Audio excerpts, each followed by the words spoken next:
이슈 토론 시간입니다. 올해 첫 발을 뗀 고향사랑 기부제에 대한 관심이 점점 커지고 있습니다. 유명 가수나 배우뿐 아니라 청년 사업가 등 각계각층에서 활동하고 있는 출향인들이 따뜻한 마음을 전하고 있는데요. 고향사랑 기부제가 어떤 의미를 갖는지, 제도 정착을 위해 보완할 점은 무엇인지 이야기 나눠보겠습니다. 토론에 참여할 세 분 모셨습니다.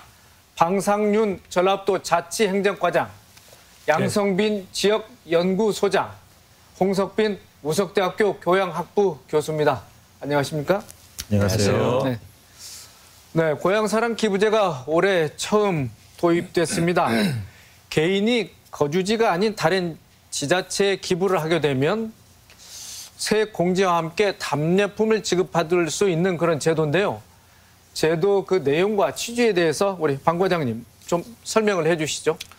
네, 고향사랑 기부제는 개인이 내 고향에 기부하면 10만 원까지는 전액, 그리고 10만 원 초과분부터는 16.5%까지 세액공제 혜택과 함께 기부금의 30% 범위 내에서 답례품을 제공하는 제도입니다.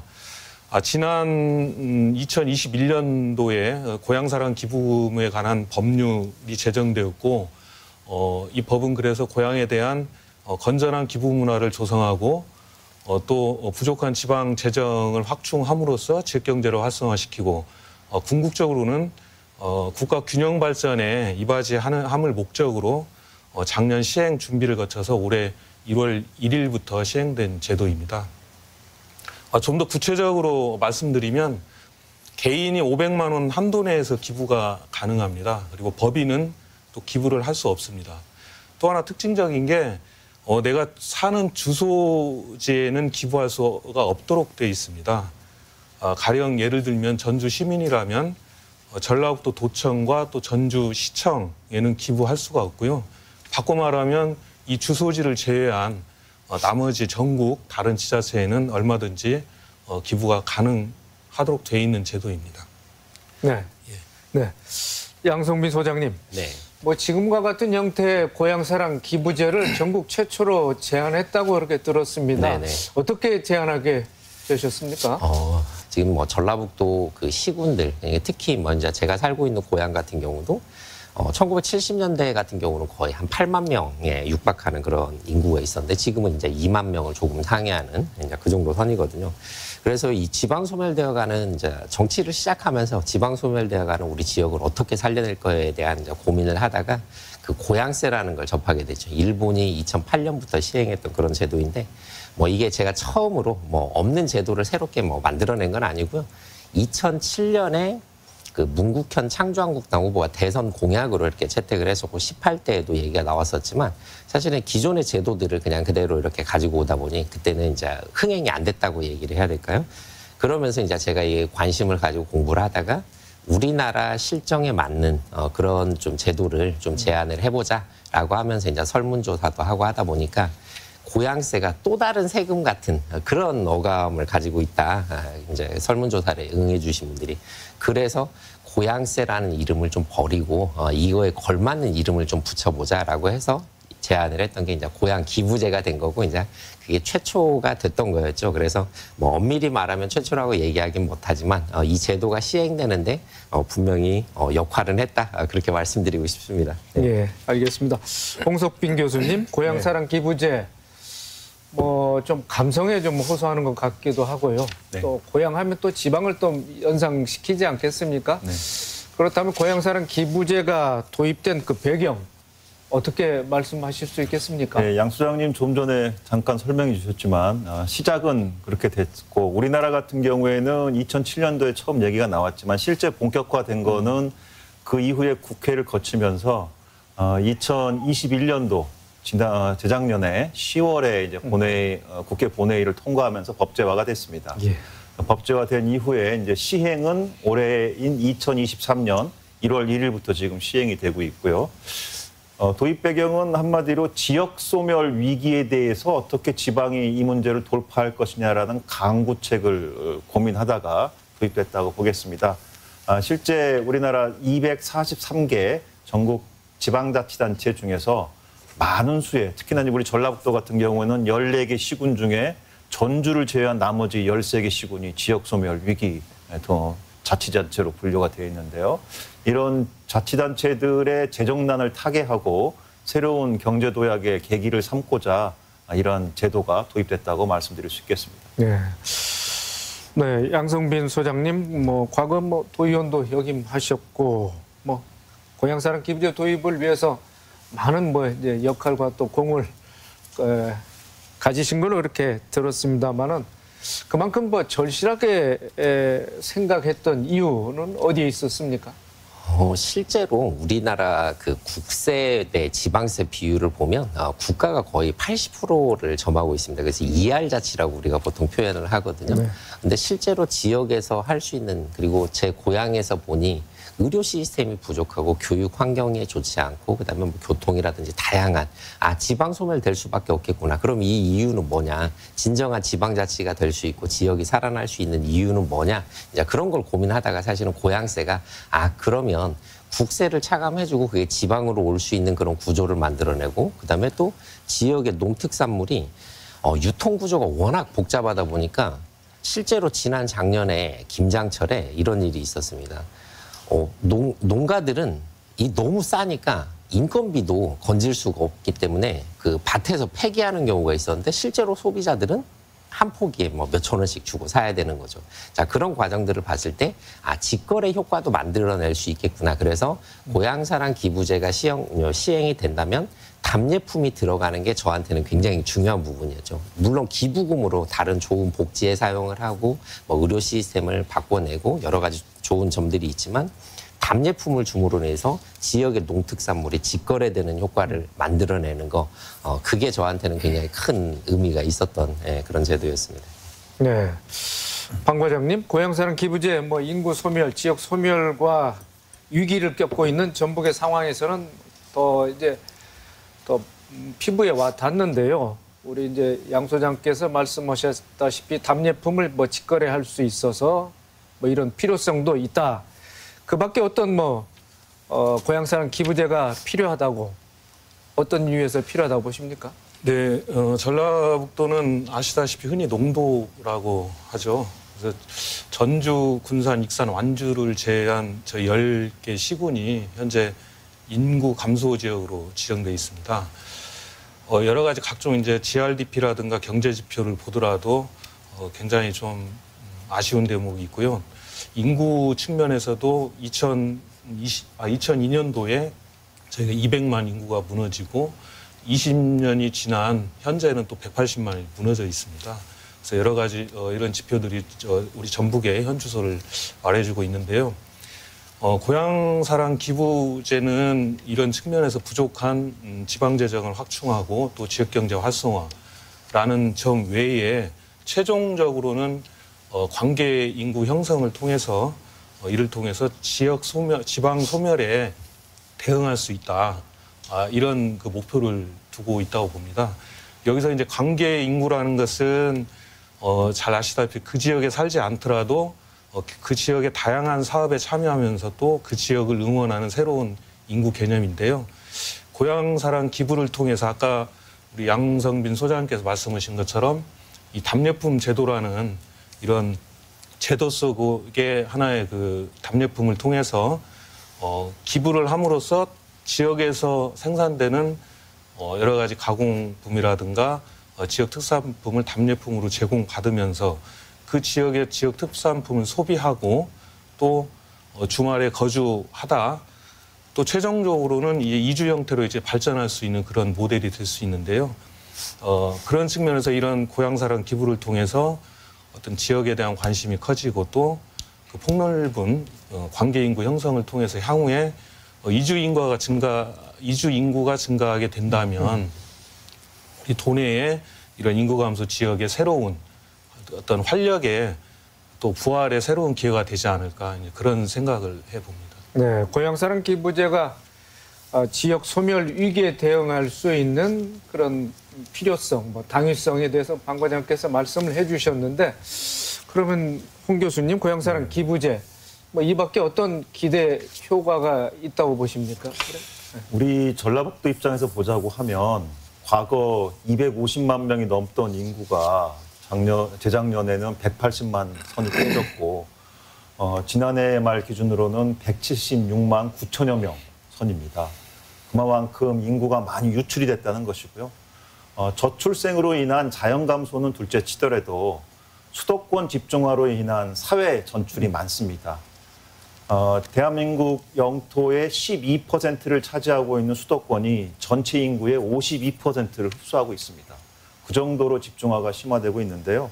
이 고향사랑 기부제에는 지역의 입장에서 보면은 굉장히 많이 재원이 소요될 사항들이 많습니다. 저출생 고령화에 따라서 보육, 육아, 교육, 또 노인에 대한 어떤 보건 이런 여러 가지 재정 소요가 있는데 우리 전라북도는 전체적으로 지방재정 자립도 측면에서 보면은 20% 초반대인 걸로 알고 있고요.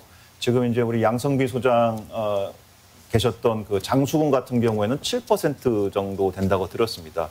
즉 중앙으로부터 지방교부세나 재정 지원을 받지 못하면 지역 자체가 제대로 지역의 정책이나 행정을 운영할 수 없을 정도입니다. 실제로 250여 개의 시군 중에서 지방재정 자립도가 50%가 못 넘는 곳이 173개 시군이고요. 자체 비용으로만, 세원으로만 공무원들의 인건비를 충당할 수 없는 지역도 63개나 됩니다. 그중에 이제 우리 전라북도에 많은 시군들이 포함되어 있습니다. 따라서 지방재정 자립도 강화를 위해서 이 고향사랑 기부제가 앞으로 수행할 어떤 역할이나 기대가 크다고 보고요. 그런 측면에서 이 일반 세원 외에 이런 기부를 통한 지역 재원 마련을 통해서 지역이 필요한 여러 가지 소요들, 아까 말씀드렸던 교육, 보육부터 시작해서 인간의 인생 사이클 전반에 필요한 곳곳에 필요한 행정, 재정적 지원, 재원으로 활용될 필요가 있겠다라고 말씀드립니다. 네, 우리 양 소장께서는 지방재정 확충적 측면 또 교육 재정 확충 이외에 또 어떤 기대 효과가 있다고 보십니까? 네, 일단은 뭐 기대 효과를 또 설명드리기 전에 이 고향기부제가 확산이 되려면 기부자들이 어떤 혜택이 있는가가 사실은 또 굉장히 중요하거든요. 그런 측면에서 바라보면 저는 착한 기부, 똑똑한 소비다. 저는 그렇게 좀 말씀을 드리고 싶어요. 그러니까 착한 기부라는 건 내가 기부를 함으로써 지역을 살릴 수 있다라는 점, 내 고향을 갖다 살릴 수 있는 그런 재정이 확충되고 그런 재원들로 인해서 지역의 부족한 복지를 좀 충당할 수 있는 그런 측면. 그다음에 또 10만 원을 기부했을 때 답례품을 받을 수 있기 때문에 13만 원의 효과를 가져올 수 있기 때문에 착한 지역도 살리고 똑똑한 소비가 돼서 기부자 측면에서 이제 그런 효과들이 있기 때문에 좀 더 이런 걸 홍보를 하고 관심을 가진다면 그런 좀 참여자들이 많이 늘어날 거고요. 지역 입장에서 보면 아까 얘기했던 그 답례품이 기부금의 30% 인해서 답례품이 제공되기 때문에 제값받는 농업이 될 거고 또 이걸로 인해서 또 다시 재구매가 일어난다면 실제로 유통 구조를 줄일 수 있는 그런 구조를 마련할 수 있을 것이다. 그리고 아까 방 과장님 말씀하셨던 것처럼 정착 인구, 그러니까 인구가 늘어나기를 바라는 것 자체가 지금 현실적으로 굉장히 어렵습니다. 왜냐하면 경제적 기반이 없는 그런 시골 지역으로 내려오지 않으려고 하거든요. 그래서 뭐 정착 인구를 늘려서 뭐 지금 뭐 전라북도를 다시 뭐 180만, 190만, 200만을 늘린다. 뭐 장수군을 어떻게 한다보다는 관계 인구들이 계속 형성되면서 지역으로 들어올 수 있는, 그러니까 지역을 찾을 수 있는 그런 구조들을 만들어낸다면 그게 정착 인구로 또 이렇게 변모할 가능성이 크고요.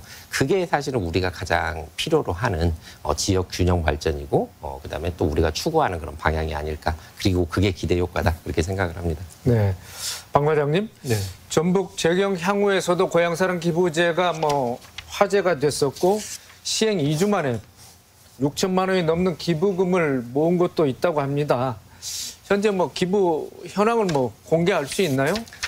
네, 그 지자체 간 그 과열 경쟁 등 그 방지 차원에서 사실 기부금 모금 현황은 공개는 하지 않고 있습니다. 다만 저희가 14개 시군 나름대로 조금 파악을 해보니 시군별로 분명한 편차는 있다. 기부자 수 또 기부 금액 면에서도 편차는 있는 것으로 저희가 파악하고 있습니다. 말씀 주신 것처럼 저희들 출향 도민들의 기부도 이어지고 있는데요. 지난 1월 16일 재경 도민의 신년 할애에서 저희 도에 또 500만 원, 최고 한도인 500만 원 고액 기부자가 1호에서 5호까지 나온 사례도 있고요. 이분들에 대해서 이제 인증 퍼포먼스를 좀 진행을 했었습니다. 그리고 또 저희 김관영 도지사님께서 이제 도내 13개 시군에 기부를 시작으로 저희 간부 공무원부터 과장급, 팀장급까지 우리 공무원들부터 좀 솔선수범하자 하는 그 분위기를 좀 조성해 가고 있고요. 특히 이제 지난번에 김관영 도지사님하고 경기도 김동연 도지사님하고 또 전북과 경기도 간 상호 교차 기부를 통해서 우리 전북 출향민들이 수도권에 많이 거주하고 계시기 때문에 그분들께서 고향사랑 기부를 많이 할 수 있는 그런 계기도 마련하고 있고요. 특히 이제 동네 시군으로 좀 확장해 가 보자면 김제, 부안, 고창 또 진안 등에서 500만 원 기부들이 좀 줄을 잇고 있고 특히 이제 익산 같은 경우에 박현경 프로골퍼 선수라든가 또는 부안 같은 경우에는 가수 진성 또 순창 같은 경우는 최근에 이문식 배우자께서 또 기부에 동참을 하고 있습니다. 아무래도 이런 단체장님들도 유명 인사들이 기부에 동참을 하면서 이렇게 노출이 되게 되면 여러 국민들께서 홍보 효과도 크고 또 국민들께서 참여할 수 있는 그런 분위기를 끌어올리는 측면에서 상당히 효과가 있다고 보고 있고요. 그래서 이런 기부 동참 홍보가 이렇게 제도 시행 초기에 잠깐 반짝 일회성으로 그치지 않고 연중 지속될 수 있도록 저희가 계획적으로 그런 분위기를 끌어가기 위한 그런 노력들을 하고 있습니다. 예. 네, 우리의 고향사랑 기부제에 훨씬 앞서서 일본에서는 이제 고향 납세제를 시행하고 있지 않겠습니까? 네. 양 소장님, 뭐 일본의 사례도 좀 살펴봐야 할 것 같은데 뭐 어떤 성과가 보이나요? 네, 일본은 2008년도부터 시작해서 이제 제도 시행이 한 14년 차 정도 됩니다. 그래서 첫 해에 한 800억으로 시작했던 게 2021년도 그 총무성 자료에 의하면 한 8조 700억 정도, 이 100배 정도 이렇게 늘어나게 된 거죠. 그리고 기부 건수도 4,450만 건 정도. 그래서 굉장히 비약적으로 발전을 많이 했다. 그래서 그 발전한 그런 것들을 갖다가 보면 이제 이게 제대로 자리를 잡고 있는데 그러면 그게 뭐 답례품만으로 그렇게 됐느냐? 또 이제 그런 걸 좀 따져봐야 되잖아요. 그래서 뭐 좀 일본의 답례품 수는 뭐 또 몇 가지고 이런 걸 좀 저도 이제 공부를 좀 해봤거든요. 근데 거의 한 18,500건 정도 답례품이 있더라고요. 일본 자체적으로. 그래서 뭐 그 중에 이렇게 좀 순위권 안에 드는 것들은 저희하고 비슷한 특산품입니다. 지역 특산품. 그래서 뭐 배도 있고 딸기도 있고 뭐 그 일본이 자랑하는 뭐 와규 뭐 그런 그 소고기도 있고 뭐 여러 가지가 있는데 좀 특별한 것들이 보이더라고요. 그러니까 저는 이제 이런 걸 킬러 콘텐츠라고 얘기를 하는데 그 지역만의 그런 것들을 갖다가 직접 와서 체험할 수 있는 프로그램 아니면 또 좀 재배 키트 뭐 그런 것들. 그다음에 또 심지어는 지역 내에서 생산하는 전기를 답례품으로 고르면 우리 가정집에서 쓴 전기료를 감해주는 감사전기라고 이렇게 표현을 하더라고요. 뭐 심지어는 그런 것들도 있었고 그다음에 뭐 이 열차나 그런 것들을 갖다 뭐 운행하는 체험이라든지 그런 지역마다의 그런 특징적인 것들을 갖다가 또 이 답례품으로 이렇게 선정한 경우도 있었고 또 하나 일본에서 가장 많이 고양세가 거치는 그런 지역 중에 기후 변화하고 딱 이렇게 맞물려서 그 상품이 유빙을 보호해달라. 답례품이 그 유빙 체험을 하는 건데 유빙을 보호해달라. 우리가 유빙을 보호하기 위해서 이 기부금을 사용하고 있다. 뭐 이제 그러면서 이제 기부금의 용도를 명확히 그러니까 답례품과 그다음에 기부금의 용도를 어떻게 해서 우리가 이 돈으로 우리 환경 보호를 하겠다. 아니면 우리 지역을 이렇게 변화시키겠다. 그래서 기부금의 용도가 또 하나의 변수라고 생각을 합니다. 그래서 작년에 산사태가 많이 일어났었거든요. 눈으로 인해서. 그때도 굉장히 기부가 지금 가장 최근에 기부한 그런 명단들을 제가 쭉 보니까 산사태 관련해가지고 기부가 굉장히 줄을 잇고 있더라고요. 그래서 그 시기적으로 그다음에 지금 현재 우리가 뭐 유행하고 있는 뭐 그런 것들을 갖다 좀 니즈를 잘 파악을 해야 된다. 저는 그렇게 생각을 합니다. 네.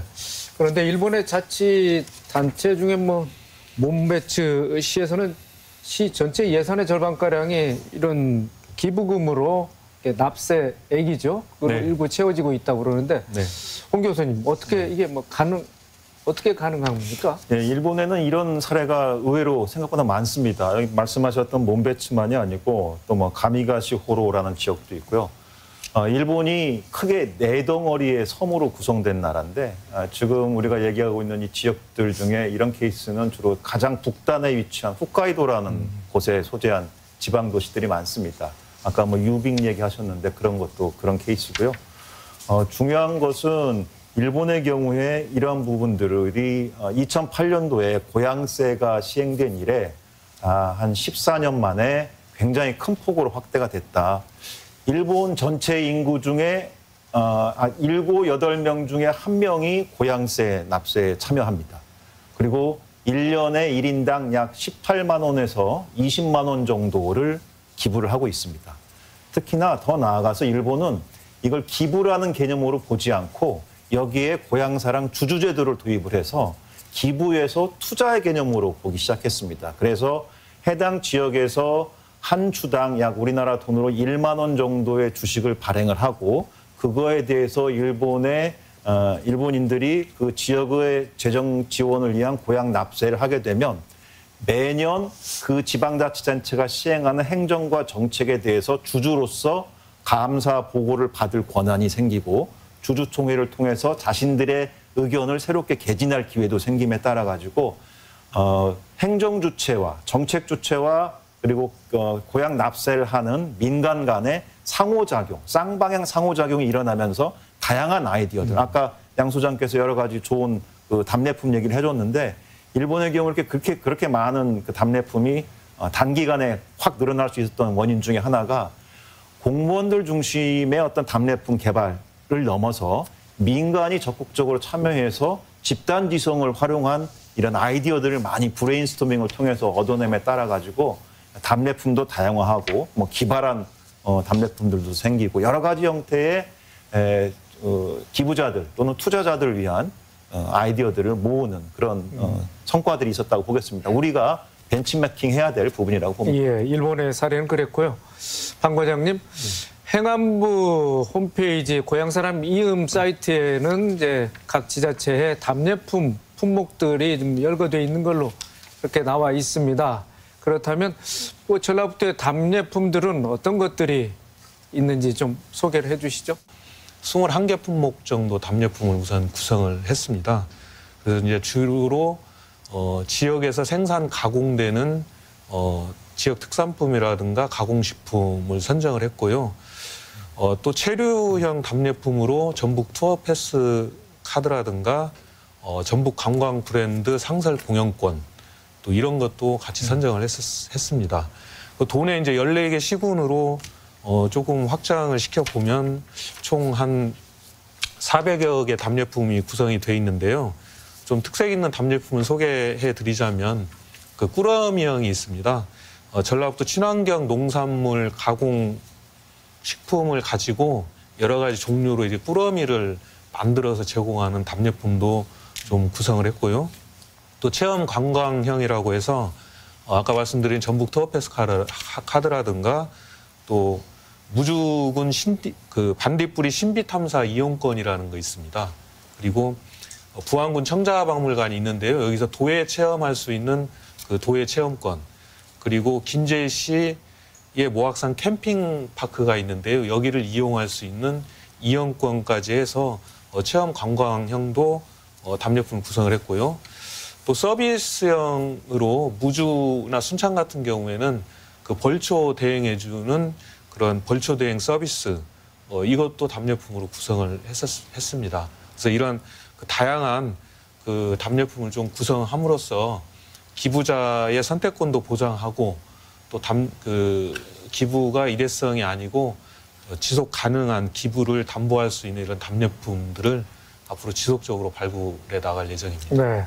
홍 교수님, 고향사랑 기부제 시행이 뭐 채 한 달이 안 됐습니다. 앞으로 뭐 두고 봐야 하겠지만은 지역 소멸에 대응하는 대안이 되려면은 어떤 점을 보완해야 되는지 좀 말씀을 해 주시죠. 예, 제 생각에는 기본적으로 이 제도의 성공 요건은 행정과 관에서 주도하기보다는 민간의 창의성을 많이 유도해내는 게 결국 관건이라고 봅니다.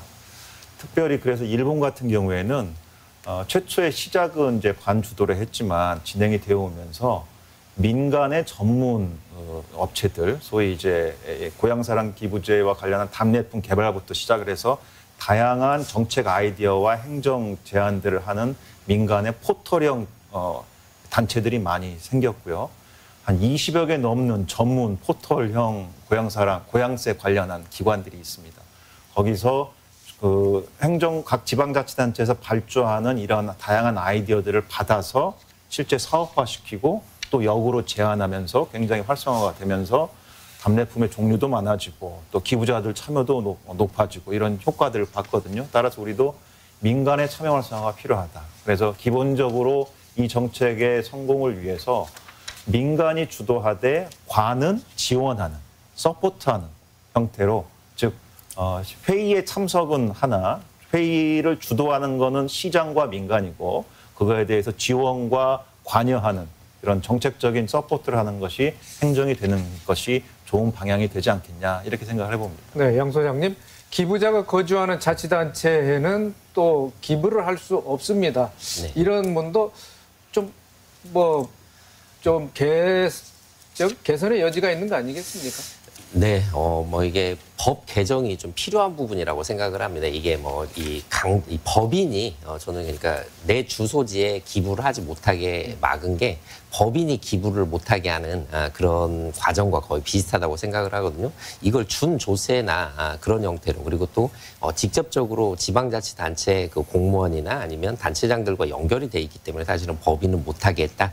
이제 그런 게 사실은 이유였습니다. 하지만 법 5조에서 분명하게 그걸 갖다가 누구든지 관계가 있으면 못하게 이미 막아놨기 때문에 사실은 법인도 대상으로 포함을 시켜야 되지만 진짜 정작 중요한 내 고향에 내지 못하는 그런 상황들이 생기거든요. 저도 한참 고민을 하고 있습니다. 그래서 내가 살고 있는 장소에 안 낸다면 나는 그럼 과연 어디에다 낼까에 대한 그런 고민이 있을 만큼 이 제도는 분명히 좀 바뀌어야 된다라고 저는 생각을 합니다. 네, 알겠습니다.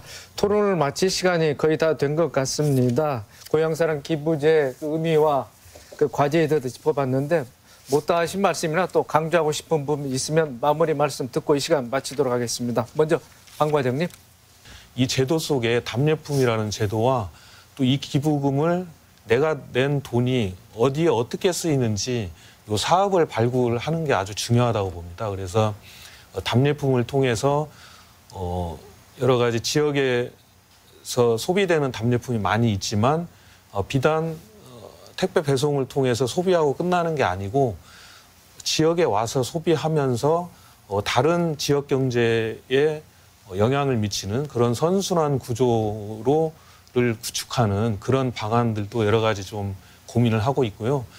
또 하나는 이제 기부자와 또 이 돈의 쓰임의 연결고리 형성이 중요하다. 그래서 내가 기부한 돈이 정말 소중하게 어떻게 쓰이고 있구나 하는 평가와 함께 지속적인 기부 의사를 유도할 수 있는 그런 사업들을 앞으로 장기적으로 고민하고 개발해 나가도록 그렇게 하겠습니다. 네, 양 소장님. 네, 과장님 좋은 말씀 다 해주셨기 때문에 근데 실제로 고향세가 일본에서는 가장 많이 모금을 한 지자체와 가장 적은 지자체가 12,000배가량 차이가 납니다. 그게 어마어마한 차이인 거죠. 우리도 그런 부익부 빈익빈 현상이 나타날 수 있기 때문에 사회적 공감대를 형성할 수 있는 답례품, 그다음에 그 기부금의 용도, 그리고 아까 말씀하셨던 인식에 대한 문제인데 지역 주민들조차 사실은 잘 모르고 있다라는 거예요. 그리고 시골 같은 경우는 뭐 세금을 내지 않는 분들이 많기 때문에 또 이걸 기부를 해야 된다라는 그런 인식 자체가 사실은 없는데 그분들이 홍보대사가 되지 않으면 지금 현재 법 체계에서 고향기부제가 확산되기는 어렵다. 그래서 각 지역에 그래도 역할들을 하시는 이장님이라든지 뭐 주민자치위원이라든지 이런 분들이 고향기부제에 대해서 저는 교육이 가장 좀 시급하다. 그래서 이분들이 직접 홍보대사가 돼야만 우리 전라북도의 고향기부제가 활성화가 되고 정착할 수 있을 것이다. 그게 지역 발전에 역할을 할 수 있을 것이다. 그렇게 생각을 합니다. 네. 홍 교수님. 행정적인 측면에서는 우리가 오랫동안 지방분권, 지역균형 발전론 얘기를 해왔지만 사실 말 속에서만 떠돌았을 뿐 실제적인 재정의 어떤 지원이라든가 자립도 이런 측면이 굉장히 약했습니다. 이번 기회에 정부조직법 개편을 통해 가지고 개정을 통해서 가칭 지역발전부 즉 장관급 정도의 지역균형 발전을 위한 부처를 신설해서 시행해 보는 것도 필요하다고 봅니다. 한 세대가 나무를 심으면 다음 세대는 그늘을 얻는다고 했습니다. 이 고향사랑 기부제가 작게 시작하지만 결국 잘 성장해서 우리 전라북도 지역경제 활성화와 도민들의 삶의 질을 개선하는 데 큰 도움이 되었으면 하는 바람입니다. 네. 오늘 세 분 말씀 고맙습니다. 고향사랑 기부금은 앞으로 취약계층 지원과 지역 공동체 활성화 등에 쓰일 예정입니다. 그러기에 고향을 사랑하는 이들에게 자부심을 갖게 하고 지역 경제에는 활력을 불어넣을 수 있을지 관심이 모아지고 있습니다. 고향사랑 기부제가 지역을 살리는 마중물이 되길 기대합니다. 더 체크 오늘 순서 여기서 마칩니다. 시청해주신 여러분 고맙습니다.